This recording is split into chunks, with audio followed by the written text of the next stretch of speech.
Hare Krishna, Om Namo Bhagavate Vasudevaya, Om Namo Bhagavate Vasudevaya, Om Namo Bhagavate Vasudevaya, Om Ajnana Timiratasya Jnananjana Shalakaya Chakshurunmilitam Yena Tasmai Shri Gurave Namah. Namo Vishnu Padaya Krishna Prasthaya Bhutale Srimade Bhaktivedanta Swaminiti Namine Namaste Saraswate Deve Gauravani Prajarine Nirvishesha Shunyavadi Paschatya Deshatarine Jai Sri Krishna Chaitanya Prabhu Nityananda Sri Advaita Gadadara Srivasadi Gaura Bhakta Vrinda Hare Krishna Krishna Krishna Hare Hare Hare Rama Rama Rama Hare Hare.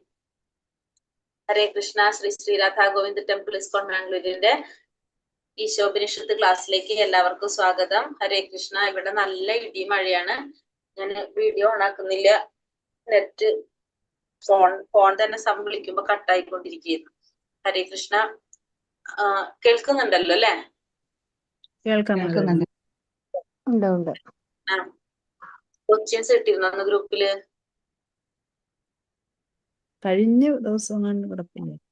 9-ാമത്തെ അധ്യായത്തിന്റെ 9-ാമത്തെ മാതാജി, ഞാൻ exam എഴുതാൻ പറ്റിയില്ല മാതാജി. സാരില്ല മാതാജി. 9-ാമത്തെ ഇല്ലായിരുന്നു മാതാജി, എനിക്ക് phone ഒരാഴ്ച കേടായിരുന്നു. പിന്നെ പുതിയ ഫോൺ എടുത്തപ്പോ അത് കിടക്കുന്ന കണ്ടു. പരീക്ഷ കഴിഞ്ഞു.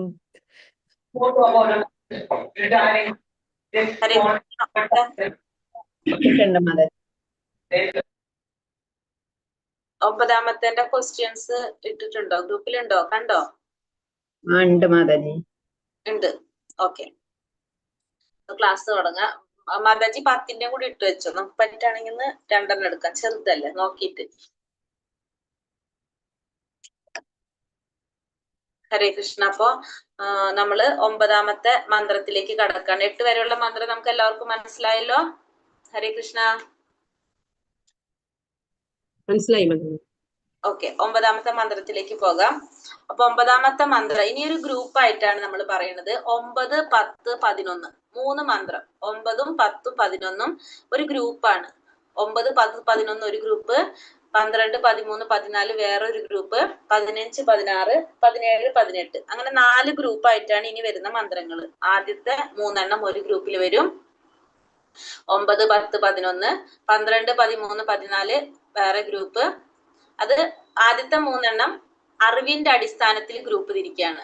ആദ്യത്തെ 3 മന്ത്രം 9, 10, 11 അറിവിന്റെ അടിസ്ഥാനത്തിൽ ഗ്രൂപ്പ് തിരിക്കുന്നതാണ്. 9, 10, 11. 12, 13, 14 ആരാധനയുടെ അടിസ്ഥാനത്തിൽ ഗ്രൂപ്പ് തിരിക്കുകയാണ്. പിന്നെ 15, 16, 17, 18 പ്രാർത്ഥനകളാണിത്. അത് പ്രാർത്ഥനകളാണ്.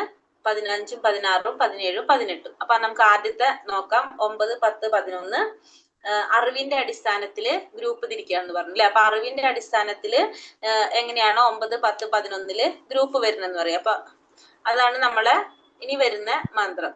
എളുപ്പമാണത്, പക്ഷെ ഒന്ന് നമ്മളത് ശ്രദ്ധിക്കണം. അതല്ലെങ്കിൽ നമുക്ക് പാടുപോലെ തോന്നും, ബുദ്ധിമുട്ട് പോലെ തോന്നും. ഇതേതാണ് 9 അല്ലേ? 9 അന്തം തമപ്രവശ്യന്തി. കൃഷ്ണ മത്തച്ചൊരു മിനിറ്റ്. അപ്പൊ 9-ാമത്തെ മന്ത്രം എടുക്കാം. അന്ധം തമപ്രവിശ്യന്തി യേ വിദ്യാമുപാസതേ തതോ ഭൂയ ഇവ തേ തമോ യാ ഉ വിദ്യായേം രതഃ. അന്ധം തമപ്രവിശ്യന്തി യേ വിദ്യാമുപാസതേ തതോ ഭൂയ ഇവ തേ തമോ യാ ഉ വിദ്യായാം രതഃ. ചൊല്ലിക്കോളൂ ഓരോരുത്തരായിട്ട്. ഹരേ കൃഷ്ണ. അന്തം തമപ്രവിശ്യന്തി യേ വിദ്യാമുപാസതേ തതോ ഭൂയ ഇവ തേ തമോ യ ഉ വിദ്യായാം രതാഃ. ഹരേ കൃഷ്ണ.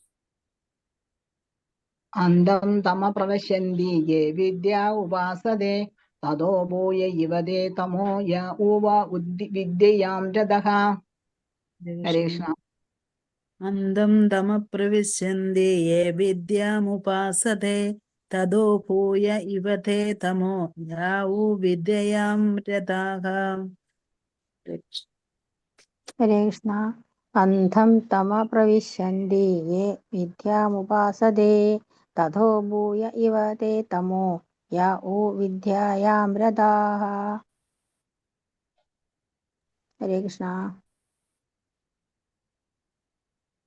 ഹരേ ഹരേ കൃഷ്ണ. കൃഷ്ണ. അന്തം തമം പ്രവിശന്തി യേ വിദ്യാമുപാസത്തെ തതോ ഭൂയ ഇവ തേ തമോ യൂ വിദ്യായാം രതാഃ. ഹരേ കൃഷ്ണ. ഹരേ കൃഷ്ണ. അപ്പൊ നമുക്ക് ഹരേ കൃഷ്ണ. ഓക്കെ, മാതാജി ഹരേ കൃഷ്ണ. ചൊല്ലിക്കോളൂ. അന്തം തമ പ്രവിശന്തി യേ വിദ്യാമുപാസത്തെ തതോ ഭൂയ ഇവ തേ തമോ യൂ വിദ്യായാം രതാഃ. ഹരേ കൃഷ്ണ. ഹരേ കൃഷ്ണ. കഴിഞ്ഞോ? ഹരേ കൃഷ്ണ മാതാജിയാ. ഇനി ആരും ഇല്ലല്ലോ? ഓക്കെ. ഹരേ കൃഷ്ണ. അപ്പൊ ഇവിടെ എന്താ പറഞ്ഞ? അന്ധം തമ പ്രവിശന്തി യേ വിദ്യാമുപാസതേ തതോ ഭൂയ ഇവ തേ തമോ യൂ വിദ്യായാം രതഃ എന്നാ പറഞ്ഞത് അല്ലെ. അതായത് വേർഡ് മീനിങ് പറയാം. അന്ധം തമ പ്രകടമായ അജ്ഞാനം, പ്രവിശന്തി പ്രവേശിക്കുന്നു, ഏതൊരുവൻ, അവിദ്യ അജ്ഞാനം, ഉപാസതേ ഉപാസിക്കുക, തഥ ഉപരിയായി, ഭൂയഃ അതിലുമുപരി, ഇവ പോലെ, തേ അവർ, തമ കൂരിരുട്ട്, യാതൊരുവൻ, കൂടി, വിദ്യായാം ജ്ഞാനത്തിൽ, രത ഏർപ്പെടുക. അപ്പൊ നോക്കാം. അജ്ഞാന കർമ്മങ്ങളിൽ വ്യാപരിച്ചിരിക്കുന്നവർ തമോനിബിഡമായ ലോകങ്ങളിൽ പ്രവേശിക്കുന്നു. മിഥ്യാജ്ഞാനത്തിൽ വ്യാപൃതരായവർ കൂടുതൽ മോശമായ അവസ്ഥയെ പ്രാപിക്കുന്നു. അപ്പൊ ഇവിടെ എന്താ പറയുന്നത്? മന്ത്രം 9 പറയുന്നത് എന്താണ്? അജ്ഞാന കർമ്മങ്ങളിൽ വ്യാപിച്ചിരിക്കുന്നവർ തമോനിബിഡമായ ലോകങ്ങളിലേക്ക് പ്രവേശിക്കുന്നു. അജ്ഞാന കർമ്മങ്ങൾ, അതായത് ഇവിടെ നമ്മൾ പറയുന്നത് അന്ധം തമ പ്രവിശന്തി യേ വിദ്യാമുപാസതേ, വിദ്യയെ കുറിച്ചാണ് പറയുന്നത് അല്ലെ. ഇവിടെ വിദ്യ എന്നാണ് നമ്മൾ പറഞ്ഞത് എന്താണ്? അറിവ്. അറിവിനെയാണ് നമ്മൾ പറയുന്നത് വിദ്യ. പിന്നെ അവിദ്യ എന്ന് പറഞ്ഞ എന്താണ്? അജ്ഞാനം, അറിവില്ലായ്മ. വിദ്യ എന്ന് വെച്ചാൽ നമുക്ക് അറിവ്, അവിദ്യ എന്ന് പറഞ്ഞ എന്താണ്? അജ്ഞാനം. ജ്ഞാനവും അജ്ഞാനവും രണ്ട് കാര്യങ്ങളാണ് ഇവിടെ പറഞ്ഞത്. വിദ്യ എന്ന് വെച്ചാൽ ജ്ഞാനം, അവിദ്യ എന്ന് പറഞ്ഞ അജ്ഞാനം. നമ്മൾ പറഞ്ഞു അറിവിന്റെ അടിസ്ഥാനത്തിലാണ് ഇവിടെ ഗ്രൂപ്പ് വരുന്നതെന്ന് പറഞ്ഞു. അപ്പൊ ഫസ്റ്റ് എന്താ പറഞ്ഞത്? അജ്ഞാന കർമ്മങ്ങളിൽ വ്യാപരിച്ചിരിക്കുന്നവർ തമോനിബിഡമായ ലോകങ്ങളിൽ പ്രവേശിച്ചിരിക്കുന്നു. അപ്പോ അജ്ഞാനം എന്ന് പറയുന്നത് എന്താണ്? നമുക്ക് മനസ്സിലായിട്ടുണ്ടായിരുന്നു. അജ്ഞാനം എന്ന് പറഞ്ഞാൽ നമ്മൾ എന്താണ് പറയുന്നത്? അജ്ഞാനം എന്ന് പറഞ്ഞ എന്താണ് നമ്മൾ പറയുമ്പോ? അറിവില്ലായ്മ. ഭഗവാനെ ഭഗവാനെ കുറിച്ചുള്ള ഭഗവാനെ കുറിച്ചുള്ള അറിവില്ലായ്മ, അതായത് ഭൗതിക ജ്ഞാനം ഇല്ലായ്മ അല്ലെ, അല്ലെങ്കിൽ തെറ്റായ ഭൗതിക ജ്ഞാനം. അതൊക്കെ നമുക്ക് എന്ത് പറയാം? അജ്ഞാനം എന്ന് പറയാം അല്ലെ. അവിദ്യ നമുക്ക് വിദ്യ എന്ന് പറയും. ഇവിടെ ഇതിലൊരു കാര്യം പറയാൻ വിട്ടുപോയി. അപ്പൊ ഇവിടെ നമ്മൾ രണ്ട് തരത്തിലാണ് പറഞ്ഞത്. അപ്പൊ വിദ്യയും അവിദ്യയും അല്ലെ. അപ്പൊ ഈ വിദ്യയും അവിദ്യ എന്ന് പറയുമ്പോൾ ഒന്ന് നമ്മളോട് പറയുന്നുണ്ട് മിഥ്യാജ്ഞാനം. മിഥ്യാജ്ഞാനം എന്ന് പറഞ്ഞിട്ടുണ്ടെങ്കിൽ തെറ്റായിട്ടുള്ള ഭൗതികമായിട്ടുള്ള അറിവുകൾ, ഭൗതികമായ അറിവുകളെയാണ് നമ്മൾ മിഥ്യാജ്ഞാനം എന്ന്. അപ്പൊ ഇവിടെ വിദ്യയും അവിദ്യ എന്ന് പറയുന്നത്, ഒരു വിദ്യ എന്ന് പറയുന്നത് തെറ്റായിട്ടുള്ള അറിവാണ്, നമ്മുടെ തെറ്റായിട്ടുള്ള ആധ്യാത്മിക ജ്ഞാനം. അതിനെയാണ് നമ്മൾ എന്ത് പറയുന്നത് ഇവിടെ? വിദ്യ എന്ന് പറയുന്നത്. അവിദ്യ എന്ന് പറയുന്നത് ഭൗതികമായ ജ്ഞാനം. ഭൗതികമായ ജ്ഞാനം നമ്മൾ എന്താണ്? അവിദ്യയാണ്. കാരണം നമുക്ക് ആ വിദ്യ കൊണ്ട് യാതൊരു ഗുണവും നമുക്ക് ഇല്ല സത്യത്തില് അല്ലെ. അതാണ് പറയണത്. ഈ വിദ്യ അതിന്റെ പാരഗ്രാഫിൽ വരുന്നുണ്ട്. അപ്പൊ നമ്മള് തെറ്റായിട്ടുള്ള ആധ്യാത്മിക ജ്ഞാനം നമ്മൾ എന്തിലേക്ക് കൊണ്ടുപോകും?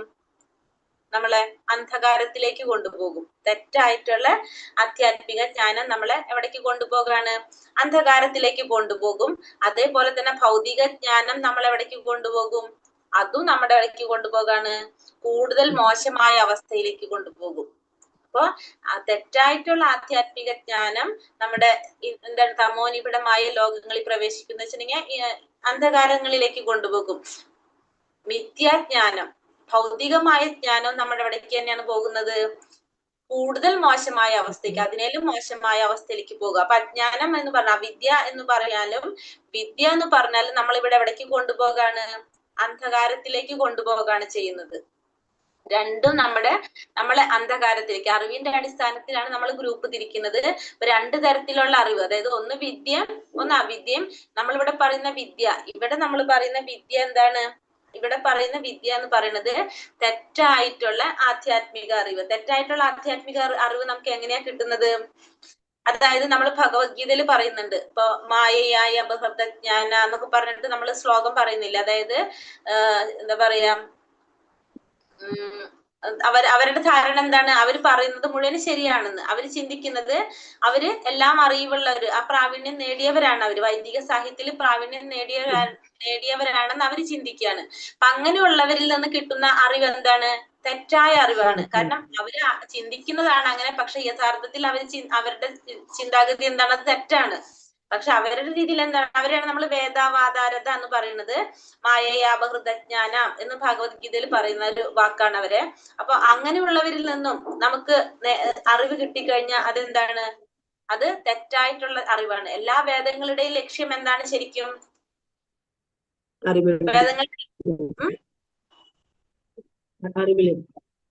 അതെ, എല്ലാ വേദങ്ങളുടെ ലക്ഷ്യം എന്താണ്? എല്ലാ വേദങ്ങളുടെയും ലക്ഷ്യം ആരെ കുറിച്ച് അറിയാനാണ്?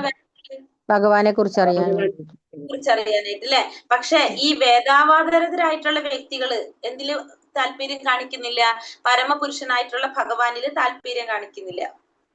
അപ്പൊ അങ്ങനെയുള്ളവരിൽ നിന്നുള്ള അറിവ് എങ്ങനെയായിരിക്കും നമുക്ക്? അത് അറിവ് നമുക്ക് പറയാൻ പറ്റില്ല. അത് നമ്മൾ എന്താണ്? ആ വിദ്യ തെറ്റായിട്ടുള്ള ജ്ഞാനമാണ്. തെറ്റായിട്ടുള്ള ആധ്യാത്മിക ജ്ഞാനമാണ് അത് കിട്ടുന്നത്. മനസ്സിലായോ ഞാൻ പറഞ്ഞതിന് വ്യത്യാസം? ഹരേ കൃഷ്ണ. ഈ വിദ്യ എന്ന് പറയുന്നത് ഇത്തരത്തില് തെറ്റായിട്ട് നമുക്ക് ആധ്യാത്മിക ജ്ഞാനം നേടിക്കഴിഞ്ഞാൽ അത് നമ്മൾ എവിടേക്ക് കൊണ്ടുപോകും?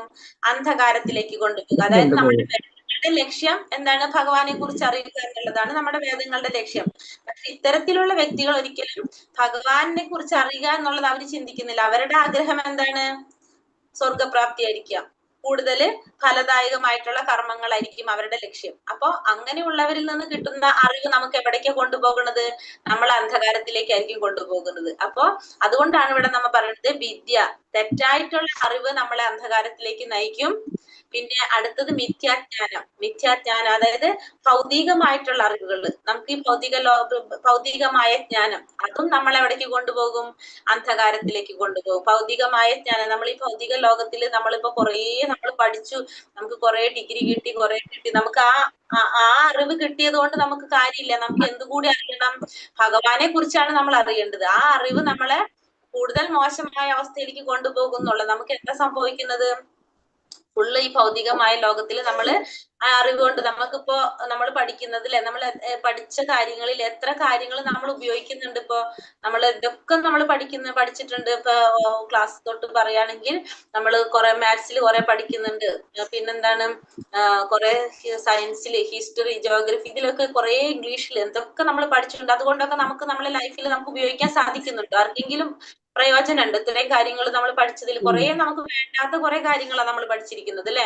അതൊന്നും നമുക്ക് നമുക്കൊരു ആവശ്യമുള്ള കാര്യങ്ങൾ തന്നെയല്ല അതൊക്കെ നമ്മൾ പഠിച്ചിരിക്കുന്നത്. പക്ഷെ നമ്മൾ എന്തിനാണ് പ്രാധാന്യം കൊടുക്കുന്നത്? ഇവിടെ ആ അറിവിനാണ് പ്രാധാന്യം കൊടുക്കുന്നത്. ആ മിഥ്യാജ്ഞാനം, ആ ജ്ഞാനം കൂടുതൽ നമ്മൾ എവിടേക്ക് കൊണ്ടുപോകാണ്?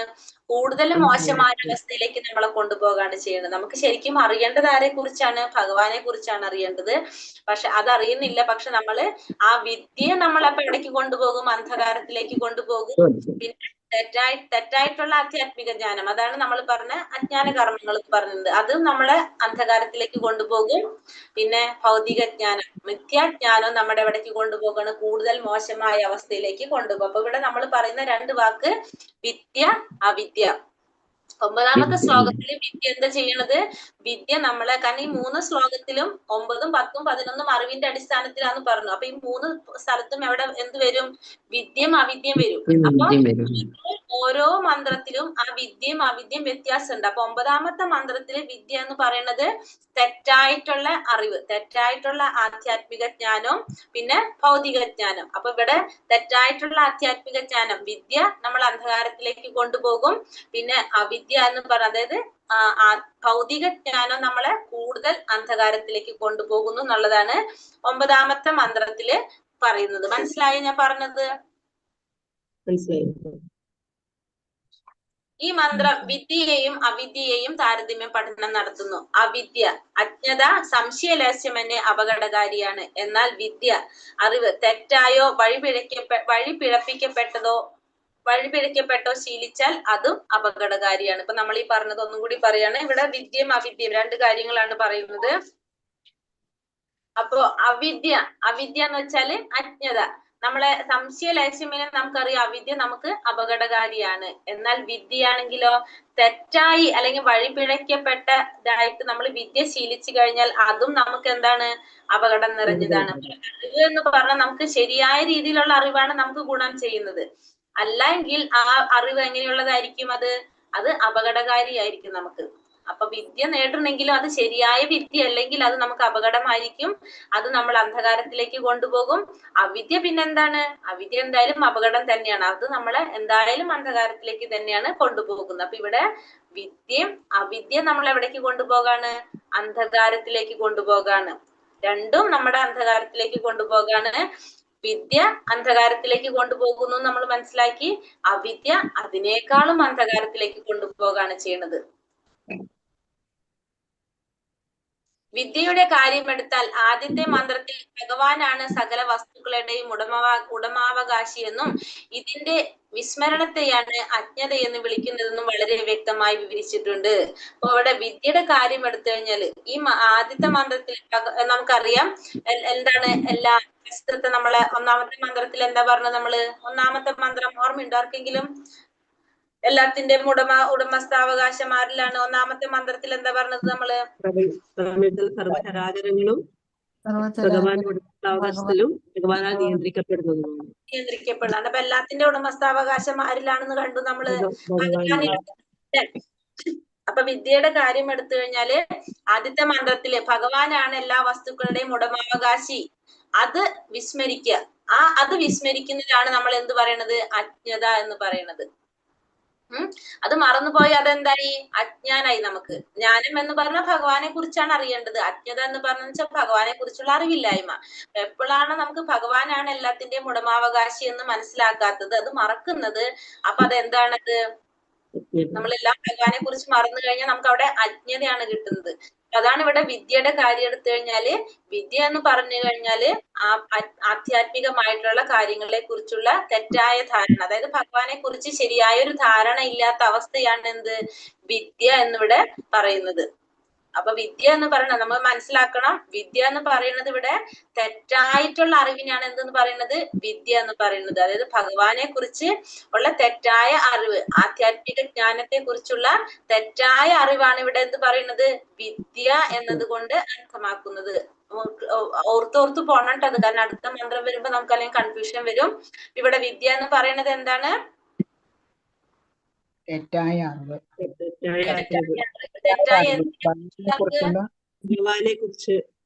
അതെ, തെറ്റായിട്ടുള്ള തെറ്റായിട്ടുള്ള അറിവ്, ഭഗവാനെ കുറിച്ച് അല്ലെങ്കിൽ ആധ്യാത്മിക വിഷയങ്ങളെ കുറിച്ച്, ഇതിനെ കുറിച്ചുള്ള ആധ്യാത്മിക ജ്ഞാനം ഇല്ലാത്തവര്, അതാണ് വിദ്യ എന്നതുകൊണ്ട് ഇവിടെ പറയുന്നത്. അപ്പൊ അത് നമ്മൾക്ക് എന്തുണ്ടാക്കാണ്? അജ്ഞാനം സൃഷ്ടിക്കുകയാണത്. അതാണ് ഇവിടെ പറയുന്നത്. ഒരാൾ ഈ സത്യത്തെ എത്രമാത്രം വിസ്മരിക്കുന്നുവോ അത്രമാത്രം അന്ധകാരത്തിലേക്ക് പോകും. അപ്പോ ഈ വിദ്യയെ കുറിച്ച്, അതായത് ശരിയായ രീതിയിൽ നമുക്ക് ആധ്യാത്മിക ജ്ഞാനം നമുക്ക് കിട്ടുന്നില്ല, നമ്മൾ അത് മറക്കാണ്, ഭഗവാനാണ് എല്ലാത്തിന്റെയും ഉടമാവകാശി എന്നൊക്കെ നമ്മൾ മറക്കാണെങ്കിൽ, അത്രത്തോളം നമ്മൾ അത് സത്യം മറക്കുന്നോ അത്രത്തോളം നമ്മൾ എവിടേക്ക് പോകാണ്? അന്ധകാരത്തിലേക്ക് നമ്മൾ വീണു പോകാണ് ചെയ്യുന്നത്. കർമ്മി, ജ്ഞാനി, യോഗി എന്നിങ്ങനെയുള്ള ഭിന്ന വിഭാഗത്തിൽ പെടുന്നവരുടെ കൂട്ടത്തിൽ കർമ്മികൾ ഇന്ദ്രിയ സുഖം ലക്ഷ്യമാക്കിയുള്ള കർമ്മത്തിൽ വ്യാപരിക്കുന്നവരാണ്. ഇനി ഇവിടെ കർമ്മികളും ജ്ഞാനികളും യോഗികളും 3 തരത്തില്. കർമ്മികള് എങ്ങനെയാണ് ചെയ്യുന്നത്? കർമ്മം ചെയ്യുന്നത് കർമ്മികൾ. ജ്ഞാനി എന്ന് പറഞ്ഞാൽ എന്താണ്? ജ്ഞാനം നേടാൻ വേണ്ടിട്ട്. പിന്നെ യോഗികൾ 3 തരത്തിലുള്ള വിഭാഗത്തിലുണ്ട്. ഈ കൂട്ടത്തില് കർമ്മികള് എപ്പോഴും എന്താണ്? ഇന്ദ്രിയസുഖം ലക്ഷ്യമാക്കി കർമ്മം ചെയ്യുന്നവര്. കർമ്മം ചെയ്യുന്നത് അവരെങ്ങനെയാണ്? അവരുടെ ഫലം ആഗ്രഹിച്ചുകൊണ്ട് കർമ്മം ചെയ്യുന്നവരാണ് ആര്? കർമ്മികൾ എന്ന് പറയാം നമുക്ക്. കർമ്മികള്. ജ്ഞാനികൾ എന്താണ്? ജ്ഞാനം നേടാൻ വേണ്ടി ശ്രമിക്കുന്നവരാണ്. യോഗികള് ഭഗവാനെ സാക്ഷാത്കരിക്കാനായിട്ട് അല്ലെ, പരമാത്മാ രൂപത്തില് ഭഗവാനെ സാക്ഷാത്കരിക്കാനായിട്ട് ശ്രമിക്കുന്നു. അങ്ങനെ മൂന്ന് തരത്തില് മൂന്ന് വിഭാഗത്തിൽ പെടുന്നവരുള്ളത്. കർമ്മികള് ഇന്ദ്രിയ സുഖം ആഗ്രഹിച്ചുകൊണ്ട് ചെയ്യുന്നവരാണ് ആര്? കർമ്മികള്. ആധുനിക സംസ്കാരത്തിലെ 99.9% ജനങ്ങളും വ്യവസായവൽക്കരണം, സാമ്പത്തിക വളർച്ച, പരക്ഷേമ തൽപരത, രാഷ്ട്രീയം മുതലായവയുടെ കൊടിക്കീഴിൽ വിഷയസുഖ സമ്പാദന പ്രവർത്തനങ്ങളിൽ വ്യാപൃതരായി കഴിയുന്നു. അറിയാം, നമ്മളുടെ ഇപ്പോഴത്തെ സമയത്തില് ആധുനിക സംസ്കാരത്തില് 99.9% ജനങ്ങളും എങ്ങനെയാണ്? നമ്മള് നമ്മുടെ സന്തോഷത്തിന്, നമ്മുടെ ഇന്ദ്രിയ സുഖങ്ങൾക്ക് വേണ്ടിയിട്ട് പ്രവർത്തിക്കുന്നവരാണ്. 99.9% ജനങ്ങളും എങ്ങനെയുള്ളവരാണ്? നമ്മുടെ ഇന്ദ്രിയ സുഖങ്ങൾക്ക് വേണ്ടി പ്രവർത്തിക്കുന്നവരാണെന്ന് പറയാണ്. ഒരു കാര്യം ചെയ്യാം, ഇതുവരെ വായിച്ചിട്ടില്ലല്ലോ. ഒരു മിനിറ്റ്. ഭാവാർത്ഥം മുതല് വായിച്ചോളൂ. ആദ്യത്തെ 2 പേര് ഉണ്ടോ? പുസ്തകമുള്ളവർ കൂടുതലുണ്ടോ? വായിച്ചോളൂ. ഹരേ കൃഷ്ണ. ഈ മന്ത്രം വിദ്യയെയും അവിദ്യയെയും താരതമ്യ പഠനം നടത്തുന്നു. അവിദ്യ അല്ലെങ്കിൽ അജ്ഞത സംശയലേശമന്യേ അപകടകാരിയാണ്. എന്നാൽ വിദ്യ അഥവാ അറിവ് തെറ്റായോ വഴിപിഴപ്പിക്കപ്പെട്ടോ ശീലിച്ചാൽ കൂടുതൽ അപകടകാരിയത്രേ. ഈശോപനിഷത്തിലെ ഈ മന്ത്രം മറ്റേത് കാലത്തെയും അപേക്ഷിച്ച് ഇക്കാലത്ത് കൂടുതൽ പ്രസക്തമാണ്. സാർവത്രിക വിദ്യാഭ്യാസത്തിന്റെ മേഖലയിൽ ആധുനിക സംസ്കാരം വളരെയധികം പുരോഗമിച്ചിട്ടുണ്ട്. എന്നാൽ അതിന്റെ ഫലം എന്തെന്നാൽ മുൻപത്തേക്കാളും മനുഷ്യൻ അസംതൃപ്തനത്രേ. ആത്മീയ രംഗം ജീവിതത്തിന്റെ പരമപ്രധാനമായ ഭാഗമായി തീരേണ്ടതിന് പകരം അതിനെ ഒഴിച്ചു നിർത്തി ഭൗതിക മുന്നേറ്റത്തിന്റെ കാര്യത്തിൽ കൂടുതൽ പ്രാധാന്യം നൽകുന്നത് മൂലം ഉണ്ടാകുന്ന മാനസിക പിരിമുറുക്കമാണ് ഇതിന് കാരണം. വിദ്യയുടെ കാര്യമെടുത്താൽ ആദ്യത്തെ മന്ത്രത്തിൽ ഭഗവാനാണ് സകല വസ്തുക്കളുടെയും ഉടമാവകാശിയെന്നും ഇതിന്റെ വിസ്മരണത്തെയാണ് അജ്ഞതയെന്ന് വിളിക്കുന്നതെന്നും വളരെ വ്യക്തമായി വിവരിച്ചിട്ടുണ്ട്. ഒരാൾ ഈ സത്യത്തെ എത്രമാത്രം വിസ്മരിക്കുന്നുവോ അത്രമാത്രം അയാൾ അന്ധതയിൽ അകപ്പെടുന്നു. ഇതിന്റെ വെളിച്ചത്തിൽ വിദ്യാഭ്യാസ പുരോഗതി മാത്രം ലക്ഷ്യമാക്കിയുള്ള ഒരു നിരീശ്വര സംസ്കാരം പൊതുജനങ്ങൾ അല്പ വിദ്യാഭ്യാസമുള്ളവരായിരിക്കുന്നതിനേക്കാൾ അപകടകരമാണ്.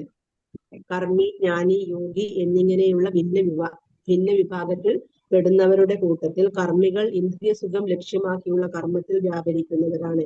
ആധുനിക സംസ്കാരത്തിലെ 99.9% ജനങ്ങളും വ്യവസായവൽക്കരണം, സാമ്പത്തിക വളർച്ച, പരക്ഷേമ തൽപരത, രാഷ്ട്രീയം മുതലായവയുടെ കൊടിക്കീഴിൽ വിഷയസുഖ സമ്പാദന പ്രവർത്തനങ്ങളിൽ വ്യാപൃതരായി കഴിയുന്നു. ഇത്തരം കർമ്മങ്ങളെല്ലാം തന്നെ ഒന്നാം മന്ത്രത്തിൽ വിവരിച്ച തരത്തിലുള്ള ഈശ്വരാവബോധം ഒഴിവാക്കിക്കൊണ്ടുള്ള ഇന്ദ്രിയ സംതൃപ്തി എന്ന ലക്ഷ്യത്തെയാണ് അടിസ്ഥാനമാക്കുന്നത്. ഹരേഷ്ണ.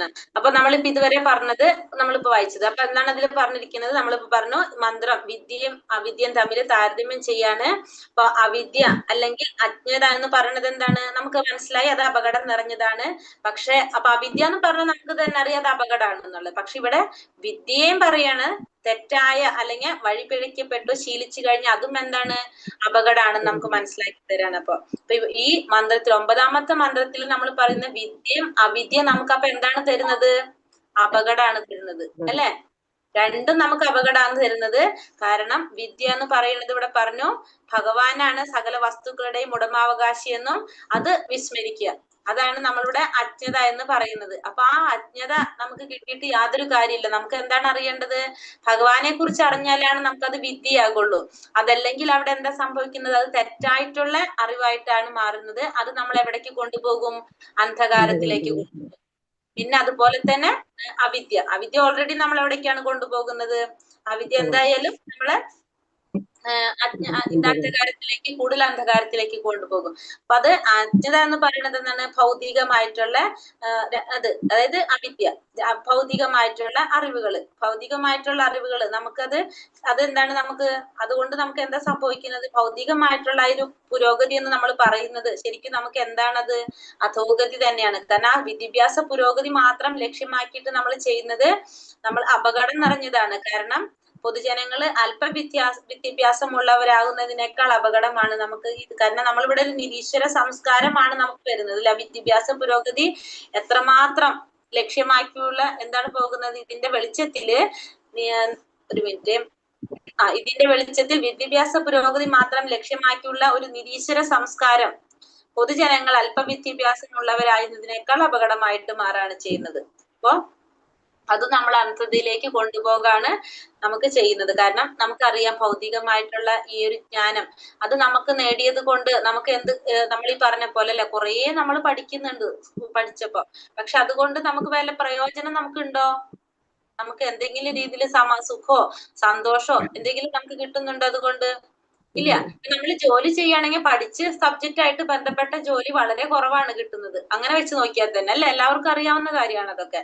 പക്ഷെ നമ്മൾ ഭഗവാനെ കുറിച്ച് നമ്മൾക്കറിയാം, നമ്മളെ മനുഷ്യജന്മം എന്തിനു വേണ്ടിയിട്ടുള്ളതാണ്? ഭഗവത് സാക്ഷാത്കാരത്തിനുള്ള. അപ്പൊ നമ്മള് ആ ഭഗവാനെ കുറിച്ച് മനസ്സിലാക്കാത്തിടത്തോളം നമ്മളെ ജന്മം എന്താണത്? അത് വേസ്റ്റ് ആണ്, വെറുതെ.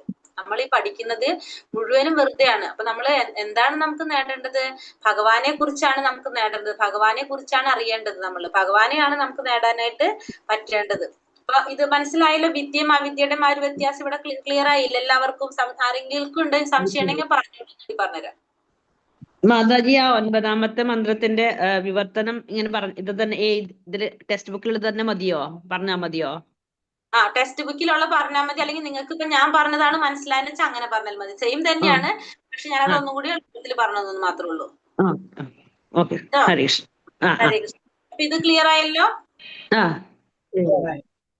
ഇനി അടുത്തതിൽ പറയാണ്, ഇവയൊക്കെ ഈശ്വരാവബോധം ഒഴിവാക്കിക്കൊണ്ടുള്ള ഇന്ദ്രിയ സംതൃപ്തി എന്ന ലക്ഷ്യത്തെയാണ് അടിസ്ഥാനമാക്കുന്നത്. അപ്പൊ ഈ ഭൗതികമായ ജ്ഞാനം നമുക്ക് എന്താണ് ലക്ഷ്യമാക്കി തരുന്നത്?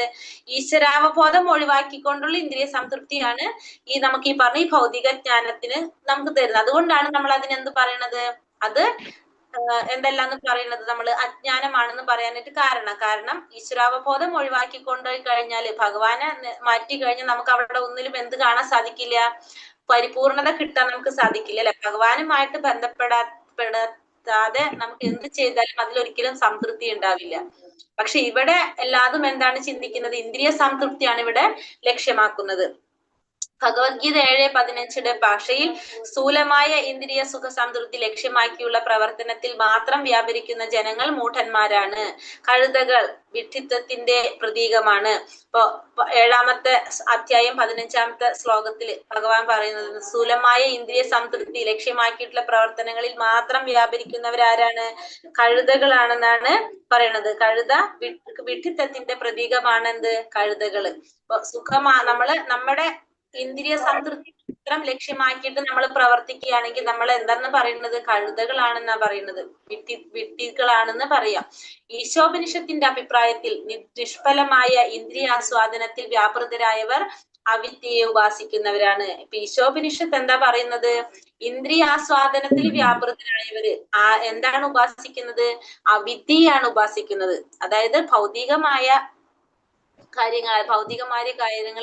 കാര്യങ്ങളാണ് അവര് കൂടുതൽ ഫോക്കസ് ചെയ്യുന്നത്. ഭൗതിക വിഷയങ്ങളിലാണ് കൂടുതൽ ചിന്തിക്കുന്നത്. ആ വിദ്യാഭ്യാസ ഫോളോ ചെയ്യുന്നത്. ഇങ്ങനെ ഈശോപനിഷത്തിന്റെ അഭിപ്രായത്തില് ഇന്ദ്രിയാസ്വാദനത്തില് കൂടുതൽ വ്യാപൃതരായവര് എന്തിനാണ് പിന്തുടരുന്നത്? ഇന്ദ്രിയ ആസ്വാദനത്തിലാണ് കൂടുതൽ, അതായത് അവിദ്യയെയാണ് അവർ കൂടുതൽ ഉപാസിക്കുന്നത്. ഈശ്വര വിശ്വാസമില്ലാത്തവർ കൈവരിക്കുന്ന പഠന പുരോഗതി മൂർഖൻ പാമ്പിന്റെ ഫണത്തിലുള്ള രത്നത്തെ പോലെ അപകടകരമാണ്. അപ്പൊ ഈശ്വര വിശ്വാസം ഇല്ലാത്തവര് അവർക്ക് കിട്ടുന്ന പഠന പുരോഗതി എന്ത് പോലെയാണെന്നാ പറഞ്ഞത്? മൂർഖൻ പാമ്പിന്റെ ഫണത്തിലുള്ള രത്നത്തെ പോലെയാണെന്നാ പറയുന്നത്. മൂർഖൻ പാമ്പിന്റെ ഫണത്തുമേലിരിക്കുന്ന രത്നം പോലെ അപകടം നിറഞ്ഞതാണ് ഈശ്വര വിശ്വാസം ഇല്ലാത്തവർക്ക് കൈവരിക്കുന്ന പഠന പുരോഗതി എന്ന് പറയുന്നത്. ഹരിഭക്തി സുഹോദയത്തിൽ ഈശ്വര നിഷേധികളായ ജനങ്ങളുടെ വിദ്യാഭ്യാസപരമായ വളർച്ചയെ ജഡശരീരത്തിന്റെ അലങ്കാരത്തോട് ഉപമിച്ചിരിക്കുന്നു. ഇവിടെ എന്താ പറഞ്ഞ? ഹരിഭക്ത സുഹോദയത്തിൽ പറയുന്നത് ഈശ്വര നിഷേധികളായ ജനങ്ങളുടെ വിദ്യാഭ്യാസപരമായ വളർച്ച, ഈശ്വര നിഷേധികളായിട്ടുള്ള ജനങ്ങളുടെ ആ വിദ്യാഭ്യാസത്തിലുള്ള വളർച്ചയെ എന്തെന്നാ പറയണത്? ജഡശരീരത്തിന്റെ അലങ്കാരത്തോട്. ജഡശരീരത്തിനെ അലങ്കരിച്ചിട്ട് വല്ല കാര്യമുണ്ടോ? ആ ജഡമായിട്ടുള്ള ആ ശരീരത്തിന്റെ അലങ്കാരത്തോടാണ് അതിനെ ഉപമിച്ചിരിക്കുന്നത്.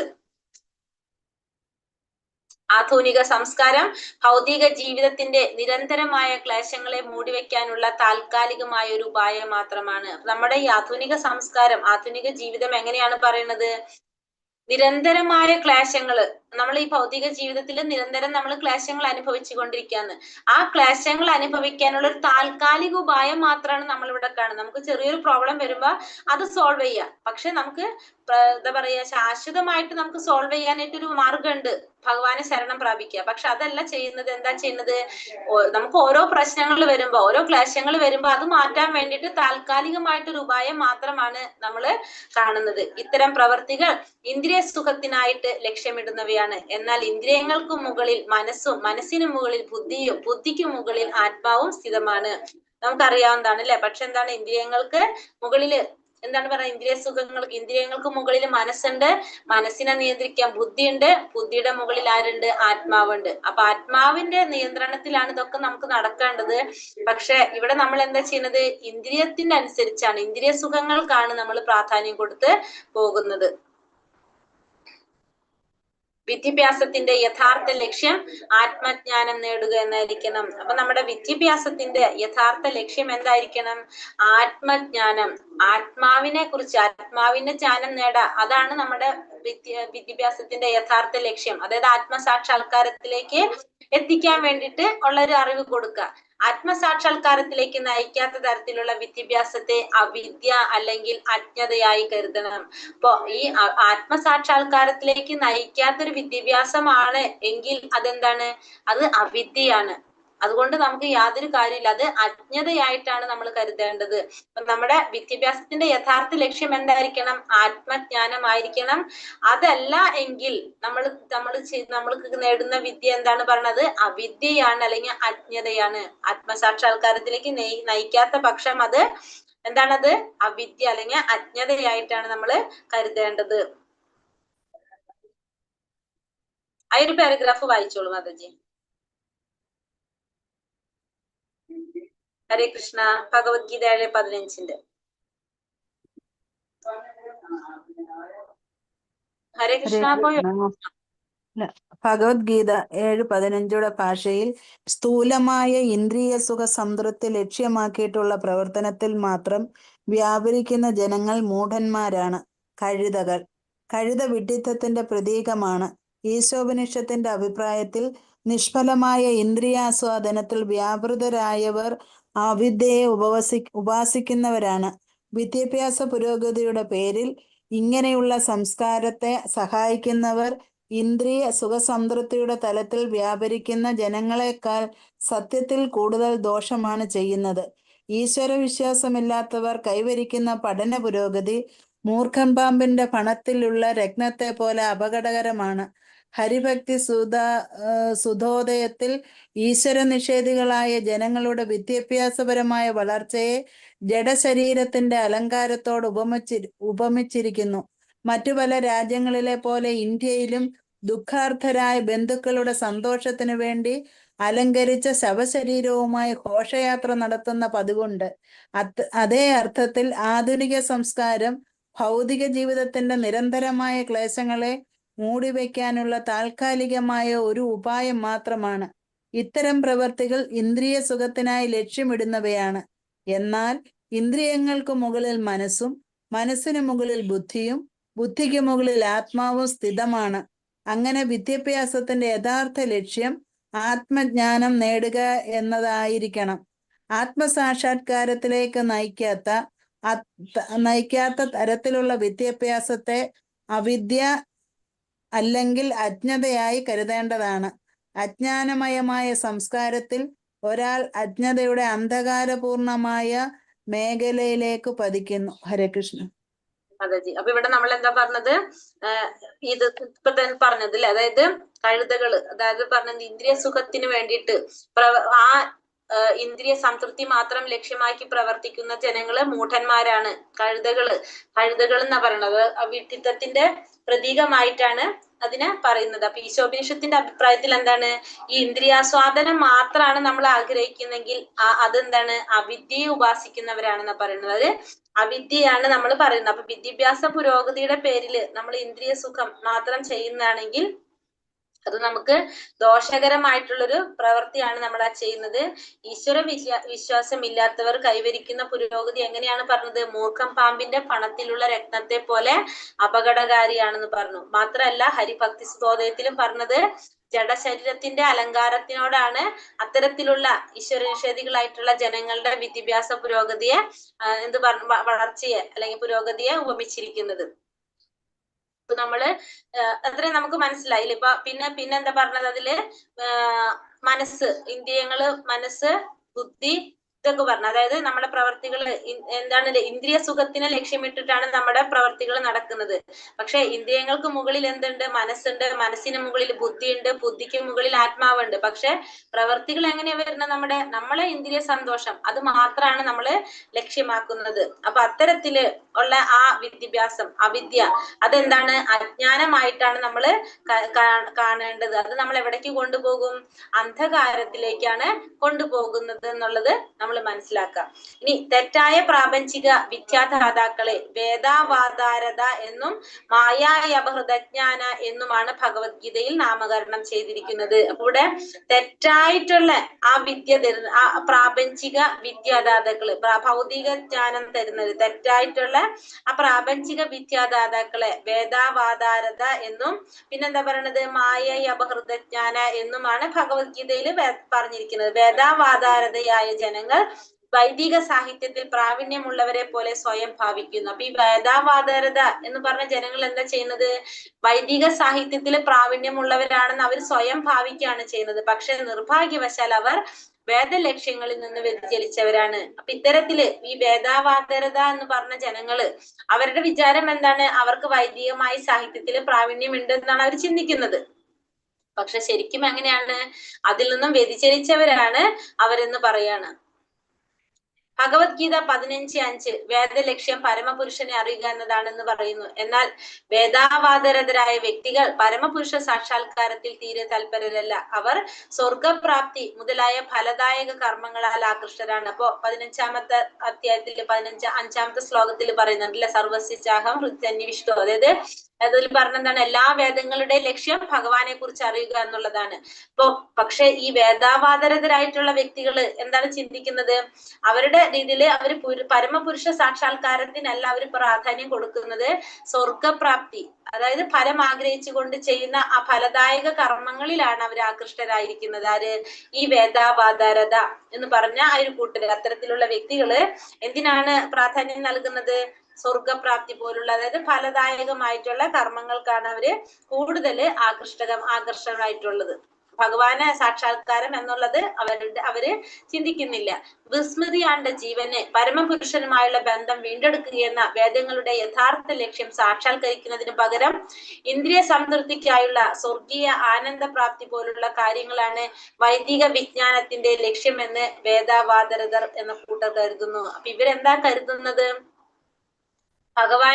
ഭഗവാനുമായിട്ടുള്ള ബന്ധം വീണ്ടെടുക്കുക എന്ന വേദങ്ങളുടെ യഥാർത്ഥ ലക്ഷ്യം സാക്ഷാത്കരിക്കുന്നതിന് പകരം ഇന്ദ്രിയ സംതൃപ്തിക്കായുള്ള സ്വർഗീയമായ ആനന്ദപ്രാപ്തി പോലുള്ള കാര്യങ്ങള് വൈദിക വിജ്ഞാനത്തിന്റെ ലക്ഷ്യമാണെന്ന് അവർ പറയുന്നു. അതായത് വേദങ്ങളുടെ യഥാർത്ഥ ലക്ഷ്യം ഭഗവാനെ കുറിച്ച് അറിയുക എന്നുള്ളതാണ്, ഭഗവാനെ സാക്ഷാത്കരിക്കുക എന്നുള്ളതാണ്. അതിന് പകരം അവരെന്താണ് പറയുന്നത്? ഇന്ദ്രിയ സംതൃപ്തിക്കായിട്ടുള്ള സ്വർഗീയ ആനന്ദപ്രാപ്തി, സ്വർഗീയ പ്രാപ്തി പോലുള്ള കാര്യങ്ങളിലാണ് വൈദിക ജ്ഞാനത്തിന്റെ ലക്ഷ്യം എന്നാണ് ആര് പറയുന്നത്? ഈ വേദാവാദരതർ പറയുന്നത്. അവരെന്താ പറയുന്നത്? അപ്പോ ഭഗവാനെ സാക്ഷാത്കരിക്കുക എന്നുള്ളതല്ല വേദങ്ങളുടെ ലക്ഷ്യം. അതിന് പകരം നമ്മൾ എന്താ ചെയ്യേണ്ടത്? നമ്മള് എങ്ങനെ കാര്യങ്ങൾ ചെയ്യേണ്ടതെന്ന് പറഞ്ഞത്? സ്വർഗീയ പ്രാപ്തിക്ക് വേണ്ടി, ആ സ്വർഗീയ ആനന്ദ പ്രാപ്തിക്ക് വേണ്ടിയിട്ടുള്ള കാര്യങ്ങള്, അതാണ് നമ്മുടെ വേദത്തിന്റെ ലക്ഷ്യം എന്നാണ് ആര് പറയുന്നത്? ഈ വേദാവാദരതർ എന്ന കൂട്ടര് പറയുന്നത്. സ്പീഡ് കൂടുന്നുണ്ടോ? മിണ്ടാതിരിക്കാനായിട്ട് വിചാരിച്ച മനസ്സിലാവാണ്ടോണെന്ന് ചോദിച്ചത്. മനസ്സിലാകുന്നുണ്ടോ പറയുന്നത്? മനസ്സിലാവുന്നുണ്ട് മാതാജി.